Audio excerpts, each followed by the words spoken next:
নন্দীগ্রামে সীতানন্দ কলেজে প্রেম ঘটিত বিষয় শুরু হলো তুলকালাম কাণ্ড। বহিরাগত এক যুবককে নিয়ে গন্ডগোল চরমে ওঠে, মারধরের অভিযোগ ওঠে। এরপর সেই অভিযোগ ঘিরে কলেজের অধ্যক্ষের ঘরে হাজির হয় দুই ছাত্র সংগঠন এবিভিপি ও টিএমসিপি, কিন্তু বচসা গড়ায় হাতাহাতিতে। প্রত্যক্ষদর্শীরা জানান, শুধু তর্কাতর্কি নয়, চেয়ার ছোড়াছুড়িও হয়। মুহূর্তেই সেই সংঘর্ষের ভিডিও ভাইরাল হয় সোশ্যাল মিডিয়ায়। দুপক্ষই একে অপরের বিরুদ্ধে হামলার অভিযোগ তুলেছে।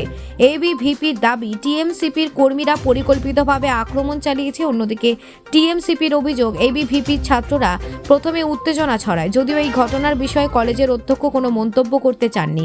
তবে প্রেমকাণ্ড থেকে ছাত্র রাজনীতির এই সংঘর্ষ ঘিরে চাঞ্চল্য ছড়িয়েছে এলাকায়। এখন প্রশ্ন, কলেজ চত্বরে এরকম অরাজকতা কেন? প্রশাসন কী ব্যবস্থা নেবে?